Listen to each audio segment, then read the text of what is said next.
Elhamdülillahi Rabbil alemin. Esselatu vesselamu ala Resulillahi Muhammedin ve ala alihi ve ashabihi ecma'in. Esselamu aleykum ve rahmetullahi ve berekatuh. Allah subhanahu wa ta'ala bizge mümin musulmanlarga bir ulug' bo'lak yasadi. Ul da bolsa iman tushunchasi. Şuşu iman tushunchasi bizge bu dunyodagi turmushimizni ham kelasi dunyodagi turmushimizni xayrli ravishda olib borga yordam etişi. Ham şuşu dunyodagi turmushimizni tuzuk ravishda, motor ravishda, adabli ravishda olib borsak, kelasi dunyoda Alloh taolaning rahmatine, mangilik rahmatga erishirga nasib etadi. Ham şuşu iman tushunchasin Allah subhanahu wa ta'ala bizge mümin musulmonlarga soqlarga qo'shdi. Nindi ravishda, nishik? Albatta o'zining asbablari bo'lar. Ul da bo'lsa islom dinining 5 bag'anasi: shahadat, namoz, uraza, zakat, haj. Şuşu amal ibodatlarimizni o'tagandan so'ng iman tushunchasin soqlarga bir mumkinligimiz bor. Lekin aning bilan gina shiklanib bo'lmas. Chunki mu'min musulmon uraza tutib qina, yeysa namoz qilib qina mu'min musulmon bo'lmaydi.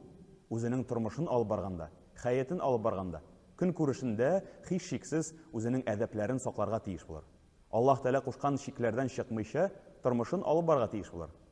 Ham şuşu ravishda olib borish uchun birga bizga yordam eta turgan bir amal, ul da bo'lsa tuganlik jiplarini nig'atu, tuganlik jiplarini uzmau. Ham payg'ambarimiz Muhammad Mustafa sallallohu alayhi va sallam, Alloh taolaning habibi bizga shunday bir kengash beradi. Ul da bo'lsa şuşu tuganlik jiplarini nig'atu natijasida Alloh taolo sizning duolaringizni qabul etar, ham Alloh taolaga yaqinlashishga bir sabab bo'lar deb aytadi. Yo'q esa şuşu tuganlik jiplarini üssegiz, alarning üstünde işlemeseniz, hatta dualarınız da kabul bulmaz derecede bular deydi. Şuna göre elbette tuganlik jiplerini nig'atganda biz hech shiksiz bu aybirini ifta tuturga tegish bo'larmiz. Ham elbette Allah subhanahu taala buning turlarini, buning usullarini da bizga anlatib ko'rsatadi. Bir-biringizga bo'laklar berishingiz, bir-biringizga xayrli muomalada bo'lingiz, xayrli motor so'zlar aytingiz deydi. Ham payg'ambarimiz sallallohu alayhi vasallam mana shunday tasdiqlab bizga hatta salam bilan bo'lsa da tuganlik jiplarini nig'atimiz deydi. Lekin alaygina da bo'lmas. Allah subhanahu taolaning tag'in bir so'zlarini esga tushirishga kerak bo'lar. Ul da bo'lsa Qur'oni Karimning bir oyati. Auzu billahi minashaytonirrojim. Qu anfusakum va ahlikumun nar. Allah subhanahu taolo bizga o'zingizni o'tdan saqlag'iz deydi. O'zingizni ham o'zingizning ahlingizni, o'zingizning oilangizni o'tdan saqlag'iz. Nindi ravishda? Namozimizni bo'ldirib, namozimizni tirgizib, urazalarimizni tutib, bayram kunlarida bir-biringizga xayrli so'zlar aytib, ham dinga undab.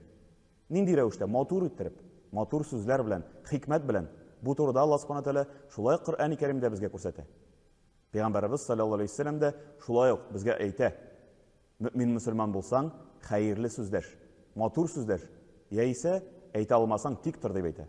Şuna göre biz de o'zimizning ustimizdagi shu vazifalarimizni yerine yetkazib ishlarga tegish bo'larmiz.